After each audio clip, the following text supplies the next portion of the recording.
काम की बात होगी वो यही होगी कि ये रिएक्शन जो है ये अब 2 स्टेप रिएक्शन हो जाएगा। ये बेटा 2 स्टेप रिएक्शन हो जाएगा।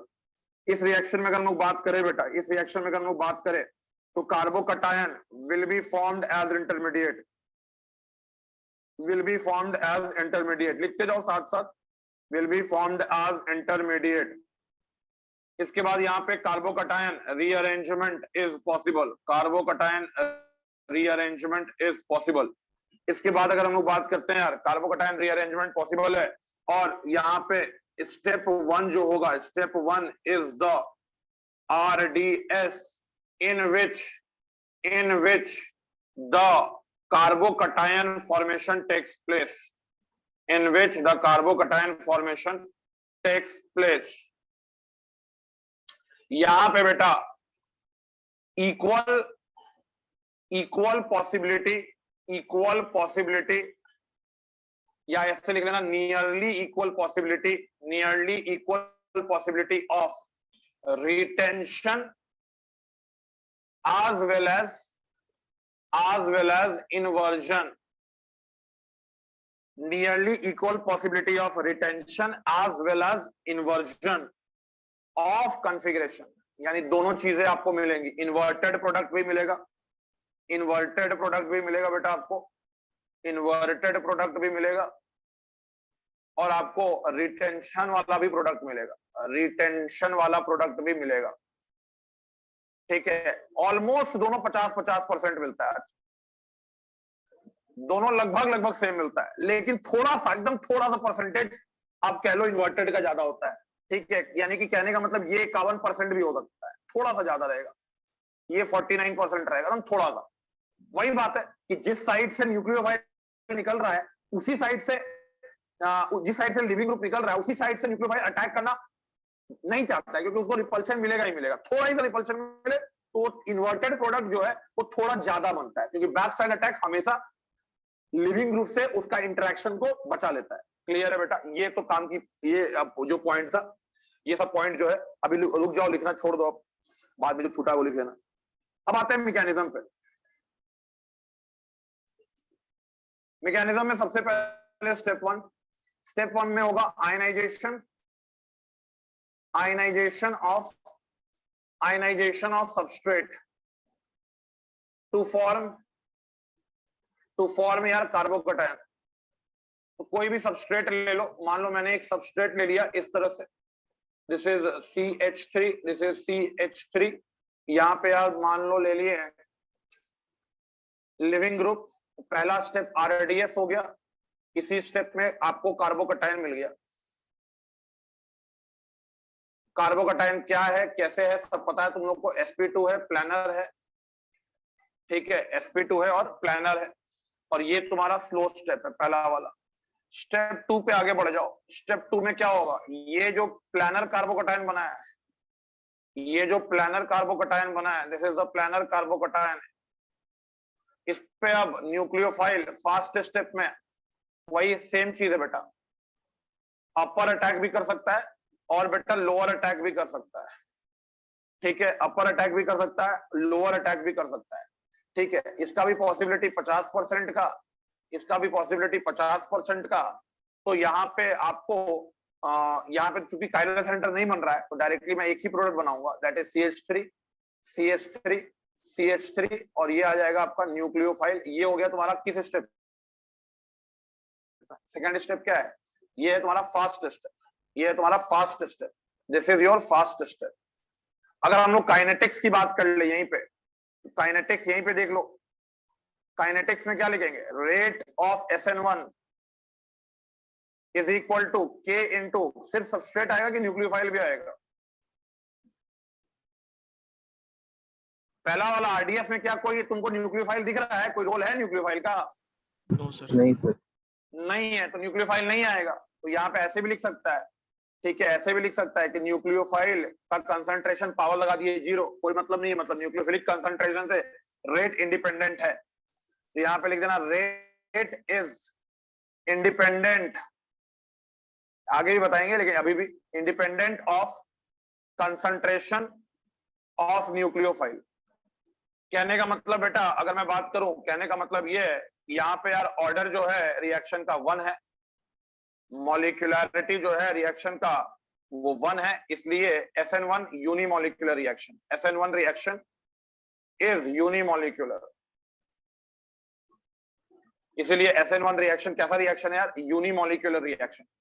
क्लियर है सबको? यस और नो? Yes sir. जल्दी बोलो। यस सर, क्लियर है। अब देखिए काम की बात एक दो और याद रखिएगा। मान लीजिए आपके सबस्ट्रेट के पास, सबस्ट्रेट हैज, मान लो substrate has 1 chiral center, 1 chiral center, substrate के पास 1 कायरल सेंटर अगर हो, जैसे कि मेरे पास एक सबस्ट्रेट है बेटा, यहां लगा हुआ है CH3, यहां लगा हुआ है बेटा H, यहां लगा हुआ है बेटा C2H5, यहां मान लो लिविंग ग्रुप लगा हुआ है, लिविंग ग्रुप को क्या लगा देते हैं? Cl, और इस पे यार OH माइनस अटैक करने वाला है, ठीक है? अभी हम नहीं अटैक करवा रहे हैं, सिर्फ इसको दिखा रहे हैं। तो पहला स्टेप में यार कार्बोकटायन बना, स्टेप 1 कार्बोकटायन बना, RDS बना, RDS में आपको मिल गया कार्बोकटायन, RDS में आपको मिल गया यार कार्बोकटायन। तो दिस इज, मान लो यार दिस इज योर कार्बोकटायन। यहाँ पे आपने C2H5 दिखा दिया, यहाँ पे यार आपने H दिखा दिया, यहाँ पे आपने यार CH3 दिखा दिया, मान लो ये कार्बोकटायन बन गया, ठीक है? ये आपका कार्बोकटायन बन गया। अब ये जैसे ही कार्बोकटायन बनता है तो इस कार्बोकटायन पे अटैक होने का पॉसिबिलिटी दोनों साइड से है। ये बार बार हम लोग डिस्कस कर चुके हैं, इतनी बार डिस्कस कर चुके हैं कि हम लोग का दिमाग में अब ये बस चुका है। अब ये हो गया बेटा तुम्हारा OH माइनस, ये फास्ट स्टेप में जुड़ेगा, कहीं से भी जुड़ सकता है यार, ठीक है? ऊपर से भी जुड़ सकता है, नीचे से भी जुड़ सकता है, इसका भी अटैक 50%, इसका भी पॉसिबिलिटी 50%, टॉप का 50%, बॉटम का भी 50%। यानी मैं कहना क्या चाह रहा हूं कि अगर आपके सबस्ट्रेट के पास एक कायरल सेंटर है तो फाइनली प्रोडक्ट के पास भी एक ही कायरल सेंटर आएगा। मान लो कि ये आइसोमर जो मैंने लिया, ये आइसोमर जो मैंने लिया, मान लो इसको हम डैश वेश पे दिखा भी देते हैं, ठीक है? तो ये हो जाएगा तुम्हारा क्या यार, ये हो जाएगा 1, ये हो जाएगा तुम्हारा 2, ये हो जाएगा तुम्हारा 3। तो ये कौन सा आइसोमर मैंने लिया है? ये कौन सा आइसोमर मैंने लिया है? क्लॉकवाइज जा रहे हैं ना हम लोग, तो दिस इज व्हाट, तो हमने R आइसोमर लिया है। अब जब तुम R आइसोमर लोगे तो प्रोडक्ट में तो तुमको प्रोडक्ट जो मिलेगा वो R भी मिलेगा और S भी मिलेगा, ये भी 50% के आसपास, ये भी 50% के आसपास। मतलब हम लोग कहेंगे कि racemisation will take place in SN1, racemisation will take place in SN1। कब? हमेशा, कि जब एक कायरल सेंटर होगा तब, जब एक कायरल सेंटर, हाँ, when only one chiral center, when only one chiral center is present in the substrate, अब मैं बना नहीं रहा हूँ क्योंकि मैं बहुत बार बना चुका हूँ, आपको समझ में भी आ गया होगा, है कि नहीं? Yes sir, yes sir, yes sir. तो बेटा यहाँ पे रेसमाइजेशन तभी होगा जब, याद रखना बार बार ये मैं बात बोलता हूँ, कि एक कायरल सेंटर बन रहा हो प्रोडक्ट में और एक ही कायरल सेंटर आपके रिएक्टेंट में भी हो। अगर दो रहता सबस्ट्रेट में कायरल सेंटर तो क्या बनता? प्रोडक्ट के बीच में क्या रिलेशन होता? वेरी गुड, तो हम लोग उसको भी लिख लेते हैं, ठीक है? अज्ञानी लोग को ये चीज पता नहीं रहता है। Substrate has 2 chiral centres, 2 or more chiral centers. If substrate has 2 or more chiral centers, तो हम लोग देख चुके हैं, स्टीरियोकेमिस्ट्री चल रहा है, तो in that case आपको जो प्रोडक्ट मिलेगा, जैसे 2 कायरल सेंटर है, ठीक है? ये 2 कायरल सेंटर है, यहाँ पे मान लो कोई ग्रुप जुड़ा हुआ है, मान लो यहाँ पे यार R1 कोई ग्रुप जुड़ा है, यहाँ पे R2 कोई ग्रुप जुड़ा है, यहाँ R3 कोई ग्रुप जुड़ा हुआ है, यहाँ R4 जुड़ा हुआ है, यहाँ R5 जुड़ा हुआ है, और यहाँ पे आपका Cl लगा हुआ है। ये कॉन्फ़िगरेशन इस कार्बन पे और इस कार्बन पे मैं दे देता हूँ आपको।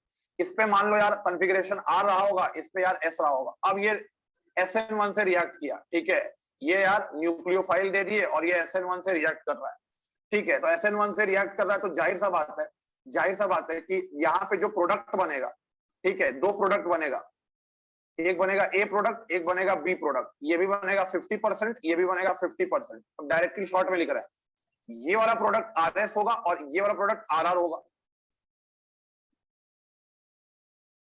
यहाँ पे तुम बोलोगे कि सर कॉन्फ़िगरेशन का क्या हुआ है, यहाँ पे कॉन्फ़िगरेशन का रिटेंशन हुआ है, ये रिटेंशन प्रोडक्ट है या रिटेंटेड प्रोडक्ट बोलेंगे, रिटेंटेड प्रोडक्ट, ये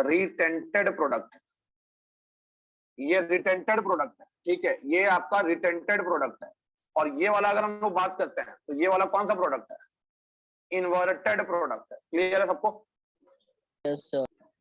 इन दोनों के बीच में रिलेशन क्या है, इन दोनों के बीच में रिलेशन क्या है, ए और B, A and B are diastereomers, Yes. A and B are diastereomers. Okay बेटा, अब मुझे तुम ये बताओ, क्या ये रिएक्शन स्टीरियो सिलेक्टिव है?